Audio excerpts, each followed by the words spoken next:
The ocean breeze carried salt and promise through my new beachfront sanctuary when my phone shattered the peace. My son Nathan's voice dripped with that entitled tone I'd hoped he'd outgrown. 24 hours later, strangers were trampling through my villa like conquerors claiming territory. Let me rewind to where this beautiful disaster began. 4 months ago, I sold Harrison & Clark Marketing, the empire I'd built from scratch over 3 decades. The buyers paid $3 million cash. After taxes, I had enough to buy my dream, a stunning coastal villa in Malibu, and finally escape the corporate battlefield. This 6,000-square-foot masterpiece of glass and weathered wood sat perched on the cliffs, offering panoramic Pacific views. I'd dreamed of this during those brutal 80-hour work weeks, imagining family gatherings I'd been too busy to host. I'd been there exactly 9 hours when Nathan called. No, congratulations, Mom, or the idiot. Place looks incredible. Just business. Mom, we need you to move upstairs to the guest suite. Victoria's entire family is flying in tomorrow for a 3-week vacation. Her parents, her sister's crew, her brother and his fiancé. That's 12 people total. I actually laughed at the absurdity. Nathan, sweetheart, this is my house. If you want to visit, we can schedule some dates that work for everyone. No, you're not understanding me. His voice hardened. We already booked their flights. They're expecting the master suite and the main bedrooms. The guest suite has a perfectly good view. You'll be comfortable up there. The casual assumption that I'd simply obey left me momentarily frozen. This was the same son I'd funded through business school, whose failing tech startup I'd rescued twice, whose mortgage I'd helped cover when his app development company nearly collapsed. Nathan, I bought this villa to enjoy my retirement in peace. I'm not running a free resort for Victoria's family. His tone turned ice cold, reminding me uncomfortably of his father during our bitter divorce. Look, Mom, you've got this massive house all to yourself. It's selfish. And if you won't be reasonable about sharing it, well, I heard about a very nice senior living community just up the Pacific Coast Highway. Beautiful views, professional care staff. The threat hung between us like poison gas. My 37-year-old son was essentially blackmailing me, accommodate his in-laws or face abandonment. I see, I said quietly. And if I refuse? Then maybe we need to reconsider whether you should be living alone in such a big place at your age. Managing all that space, all those stairs, maybe it's becoming too much responsibility for someone in their mid-60s. After I hung up, I sat on my new deck, watching the sunset paint the Pacific in shades of crimson and gold. The beauty should have been healing, but all I could think about was the satisfied smugness in Nathan's voice. He thought he'd cornered me, thought I was just another helpless elderly woman who'd caved to emotional blackmail. What Nathan didn't know, what I'd learned in 30 years of cutthroat business, was that the best victories come from letting your opponent think they've already won. The next morning, I started preparing for their arrival, but not in the way they expected. I woke to the sound of car doors slamming and voices echoing across the morning air. Apparently, Victoria's family had decided to arrive at 6:30 a.m. without warning, because why would they consider that the homeowner might want advance notice? From my upstairs window, I watched a convoy of luxury SUVs unload what looked like a small invasion force. Victoria directed operations like a military commander, pointing toward different entrances and shouting orders about luggage placement. Her parents emerged from the lead vehicle, both wearing those aggressively casual vacation outfits that scream, "We're here to be served." What struck me most was their comfort level. No hesitation, no glances toward the house, wondering if they should knock first. They moved like people who'd been told this space was now theirs. I slipped on my robe and headed downstairs, curious to see how they'd handle actually encountering the homeowner. "Oh!" Victoria startled when she saw me, then quickly recovered. "Catherine, Nathan said you'd already moved upstairs. Good. The master suite gets the best morning light, and Mom has arthritis, so she really needs the ground floor bedroom." Her parents swept past me without introduction, wheeling their designer suitcases toward my bedroom like they were checking into a 5-star resort. Victoria's sister Rachel and her husband corralled their 3 teenagers toward the guest bedrooms on the 2nd floor, while her brother Marcus and his fiancée claimed the den with the leather sofa bed. "Coffee's in the kitchen," I said mildly. "Help yourselves." "Oh, we brought our own supplies," Victoria chirped, opening my custom Italian pantry and beginning to rearrange my carefully organized shelves. "Mom's on a strict organic diet, and the kids are extremely picky eaters. We'll just need you to clear out some refrigerator space." I watched her pile my gourmet groceries into a cardboard box, like she was cleaning out an employee's desk after firing them. The audacity was almost impressive. Almost. "Where would you like me to put these?" I asked, holding up my displaced food. "The garage fridge should work fine. Nathan mentioned you had one out there." Of course, Nathan had given them a complete inventory of my property. I wondered what else he'd shared during their planning sessions. By noon, my villa had been completely transformed. Pool floats littered the infinity pool deck, wet towels draped over my vintage teak furniture, and the kitchen looked like a disaster zone.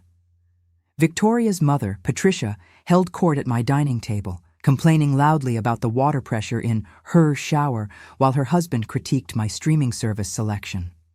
"Catherine," Victoria's father called out, "we're going to need the Wi-Fi password. And do you have any of those little cocktail umbrellas? The kids want to make tropical drinks by the pool." The casual expectation that I'd serve as their personal concierge was breathtaking, but I just smiled, provided the password, then excused myself to the garage where I spent the afternoon making phone calls that would change everything. The first call was to my attorney, Jennifer Walsh, who'd handled the villa purchase. "Jennifer, I need you to pull the deed on the Malibu property.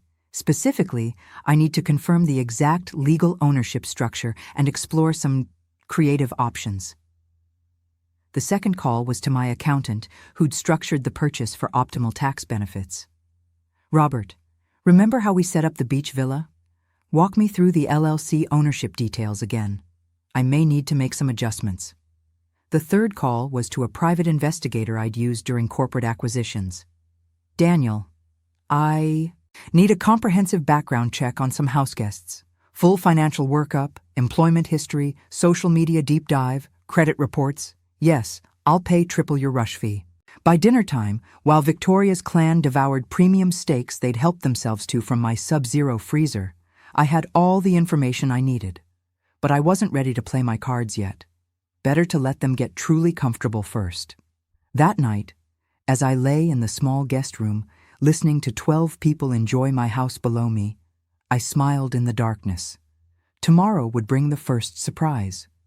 I woke to find my espresso machine occupied by a line of Victoria's relatives, treating my gourmet kitchen like a hotel breakfast buffet.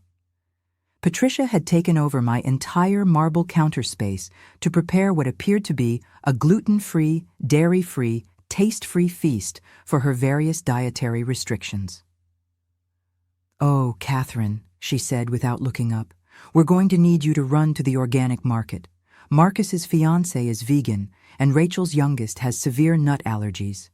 I made a list. She handed me a 4-page shopping list written in the demanding script of someone accustomed to being obeyed. Items like organic almond milk, the expensive artisanal kind, not that watery garbage, and gluten-free sourdough that doesn't taste like cardboard, good luck finding it, were highlighted in different colors according to urgency. The casual assumption that I'd become their unpaid grocery service was remarkable. But instead of arguing, I took the list and headed for town. What they didn't know was that I had my own errands to run. My first stop was a high-end catering company where I had a very interesting conversation about last-minute event services. Next, I visited the local telecommunications company to discuss some strategic changes to my service plan. Then, a quick trip to my bank where I had a fascinating conversation with the manager about account security features and property management structures. By the time I returned with their organic groceries, Victoria's crew had made themselves even more at home.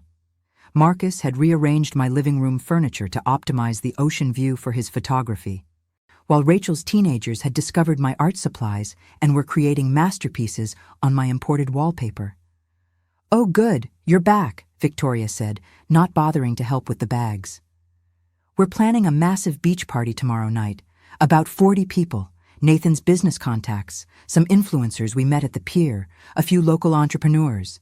You'll need to get lobster, crab, champagne, all the premium stuff. I texted you the complete details. 40 people in my house without my permission." "That sounds like quite an event," I said evenly. "It's going to be legendary. We're really going to put this place on the social media map. Nathan said you never entertained much during your corporate days, so it's probably good to finally get some real use out of this amazing space." I noticed she'd already started removing my personal items from the common areas. Family photographs, my business awards. Even my mother's antique crystal vase had been temporarily relocated to make room for their party aesthetic. That evening, while they planned their extravaganza from my deck chairs, I made another round of calls from the garage. This time to some old business contacts who owed me significant favors. "Thomas, it's Catherine Harrison. Yes, I know I'm retired, but I need a favor. How quickly can your premium catering company handle a last-minute event? 40 people tomorrow night. Money's no object, but there's a special requirement. I need it to be unforgettably expensive." The next evening brought a flurry of activity as Victoria's family prepared for their grand party. They'd invited half of Malibu's social scene, promising premium seafood and top-shelf liquor, all in my house, of course. Around 6 p.m., I heard Nathan's voice from the driveway and went to the window. He'd arrived with even more guests, former college friends who'd apparently been promised a weekend at the family beach house. The casual way he distributed my spare keys to strangers was particularly audacious. "Mom," he called out when he saw me. "There you are. Hope you're ready for a real party. We've got some major players coming tonight. Investors, tech entrepreneurs. This house is perfect for building connections." Major players in my house for Nathan's networking. The irony was delicious. By 7 p.m., luxury cars lined my private driveway like a celebrity gala. Teslas, Porsches, and Range Rovers belonging to the important people Nathan had invited to network at his mother's expense. I watched from my upstairs window as strangers wandered through my landscaped gardens, helped themselves to drinks from my premium bar, and settled into my custom furniture like they owned it. Victoria had outdone herself with decorations, creating what she called coastal luxury chic by rearranging 30 years of my collected treasures. My grandmother's quilts were now casual throw blankets, my industry awards had been tucked away as too corporate, and she'd actually moved my family photographs to storage so they wouldn't clutter the aesthetic.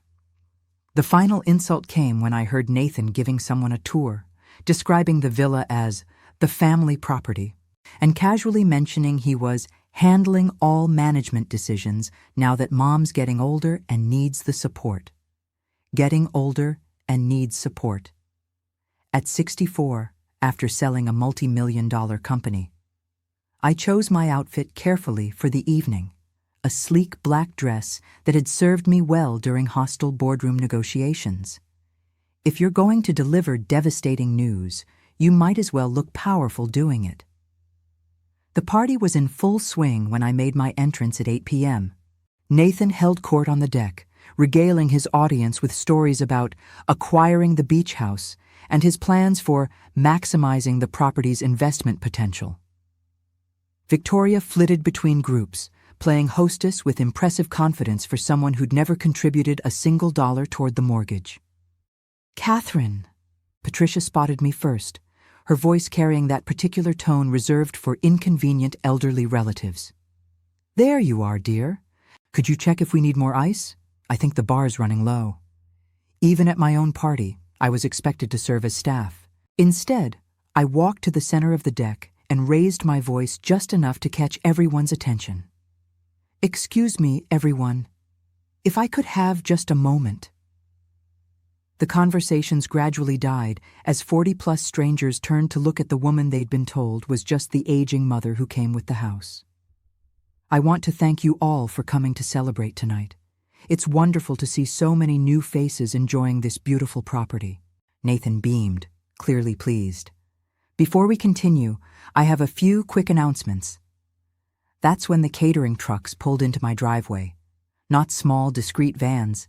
This was Thomas Morrison's Platinum Event Service, complete with uniformed staff, a mobile kitchen, and enough equipment to service a Hollywood premiere. "What's that?" Victoria asked, her hostess' smile faltering. "Oh, that's dinner," I said cheerfully. "Since we're having such a large party, I thought we should do it properly. Wagyu beef, Maine lobster, crystal champagne, caviar service, the works, top shelf everything." Nathan's expression shifted from pleased to confused to panicked in seconds.